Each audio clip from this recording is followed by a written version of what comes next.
Hi, folks. Stuart Murph here for the newly and now formally renamed American Party Extreme. Yes, that's right. We heard from you, the man on the street, and decided to rename ourselves because you thought all political extreme was too cutesy, and that it was too inclusive sounding for us to be considered a true party for extremists. I did not say cutesy. Well, it doesn't make any difference now, does it? Anyway, we've had a new secret election, folks, and we're now finally a dictatorship. Sorry, Stuart, but you didn't get enough votes this time either. We're still an autocratic electorate. What do you mean? I didn't get enough votes again. I demand a recount. It was only the 2 votes, Stuart, and the bylaws state you need at least a 2/3 majority to make a change in the party platform. You only got 50%. I don't understand. Didn't I tell you? Didn't I promise that if you would vote for me, I would vote for you? That you did, Stuart. You said you would vote for me if I would vote for you. I heard you. But that still only adds up to 50%, right? So what's the problem? But, say, I'm beginning to think you don't trust me, Murph. Why would you think that, Stuart? I'm just saying. I think we all know what you're just saying, Stuart. I think this election was rigged. Maybe next time, Stuart. Okay, well, then, maybe next time, I'll just have a super secret election instead of a secret election. And I'll be the one counting the vote. But if you're going to vote for me like you keep promising, doesn't that mean that I'll be the dictator? Well, we'll just have to see about that, won't we? Besides, the bylaws state that you have to have at least 3 people present for a super secret election. 3 people present? That doesn't make any sense. Who put that in there? You did, Stuart. You said it would prevent anybody from taking advantage of the process. Oh, yeah. Well, I didn't mean me. Anyway. Folks, it seems that some of you are still hesitating to join us, and we think it may be because you're unsure about our sincerity concerning our proposed agenda. So we're here to prove to you that extreme isn't just a 4-letter word in our book, and that we're committed to the cause of extreme politics. You said it, Stuart. And to prove our commitment, we've decided that one of the first things we are going to do when we get into office is get rid of free public education. America's steady unfunding of public education over the last 50 years shows that the country no longer takes pride in having an educated populace and has come to embrace ignorance instead. It's been conclusively shown that an intelligent, educated labor force is not necessary to maintain the economy and only creates a society capable of critically judging governmental policy and articulating its discontent. Therefore, public education is a waste of time and money, and a mismanagement of resources.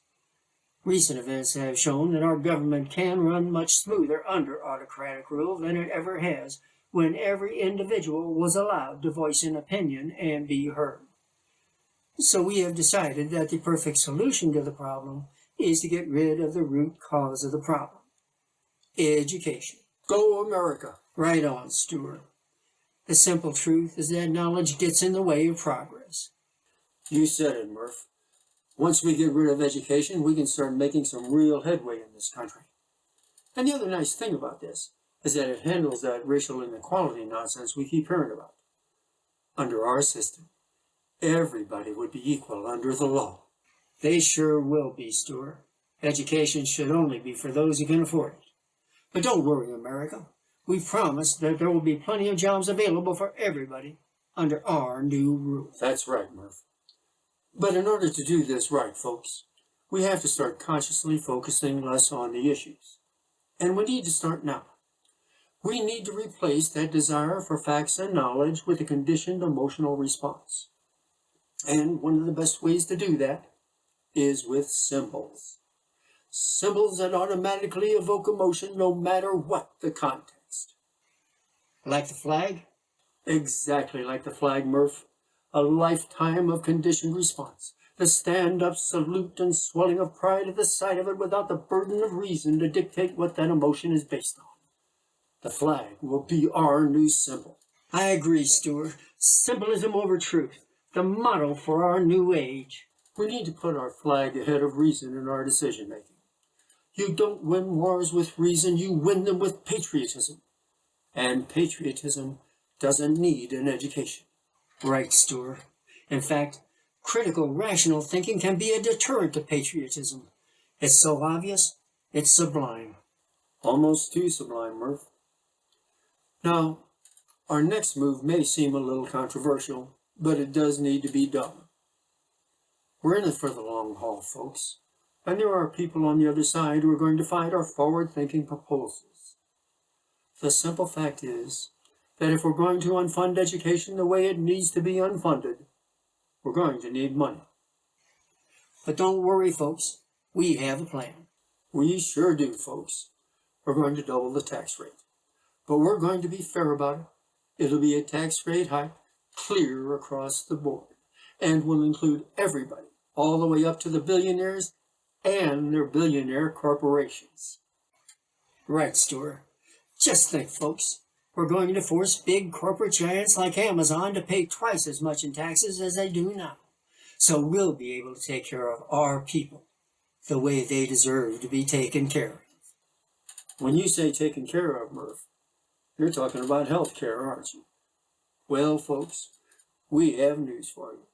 We have a brand new health care plan that will knock the socks off the Affordable Care Act. And we can't wait to show you what it is once we're elected. Unfortunately, we can't show it to you before then because the opposition might get wind of it and steal our ideas. I hear you, Murph. And how about you, America? Are you hearing us yet? Show your support by sending your contributions to the address on your screen. And while you're at it, don't forget to pick up some of our fabulous merchandise to help promote our great cause. Go ape. Say, where do you think I should insert the comma? Why don't you just shove it up your cue the music?